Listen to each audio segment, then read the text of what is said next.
Hello, sixth grade. How are you today? Our lesson today is reading Fear on the Brain. Open your student book, page 154, 155. Okay.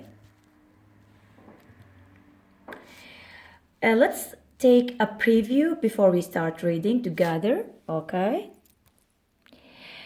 In this informational text, you will learn what fear is and where it comes from. Informational text present facts about subject. Do an intensive reading of the text to improve your understanding. Now, sixth grade, please listen to the audio carefully. Okay?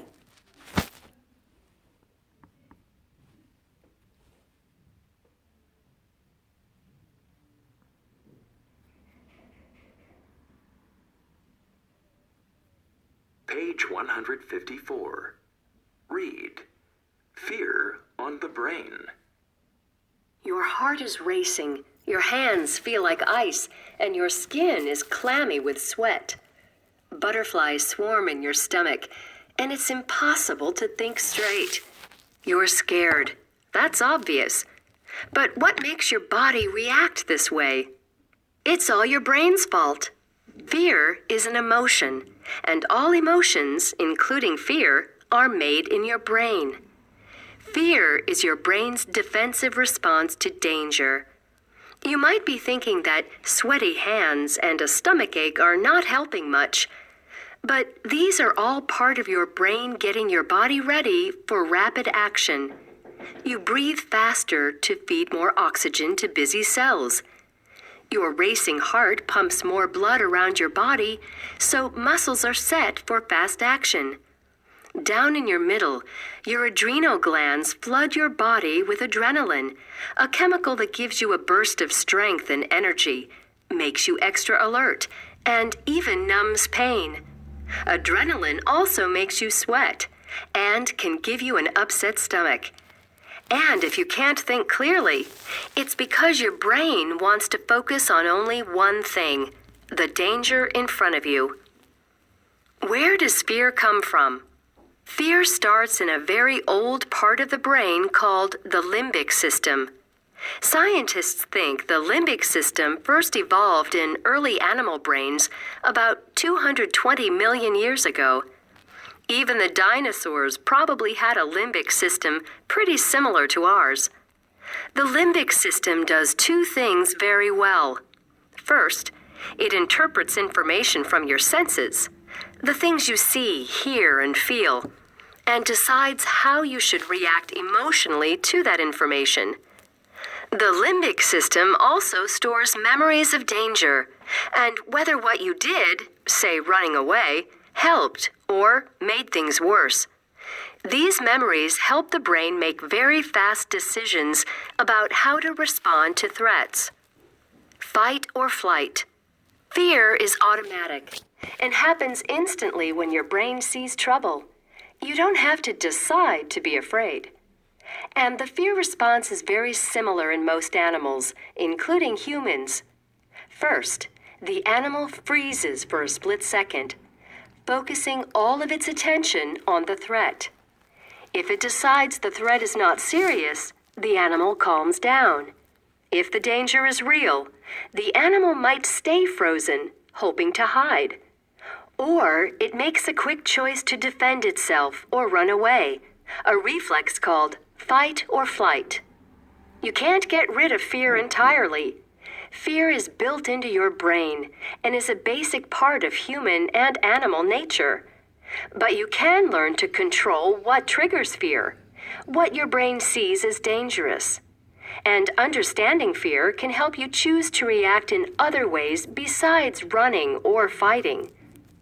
Getting fear under control. When fear strikes, it can be hard to think clearly and not panic. But with practice, you can tame fear. No one is actually fearless. Brave people still feel fear like everyone else. The difference is in how they respond to it. People who work in dangerous jobs, like police officers, firefighters, and airplane pilots, learn to manage their fear by practicing for emergencies so they'll be prepared if the worst happens. They learn to focus on what needs to be done. Then they practice it over and over so that in a real emergency, they can act quickly and without thinking, even if they're really scared. Planning and rehearsing help them learn not to be distracted by fear. They also learn to balance their fear with the knowledge that they can solve the problem. Pilots sometimes call this skill deliberate calm. Practicing for scary situations can help, even for less dangerous moments. If you are nervous about having to give a speech in front of a class or assembly, rehearsing can keep your fear in check and help you focus on doing a good job. Fear is an automatic reflex, thanks to the brain's limbic system. But the way we deal with it is not. It takes practice to learn to stay calm in scary situations, but it can be done. After all, learning is what the brain does best. Okay, sixth grade. Now, I want you to look to the main idea for each paragraph, okay?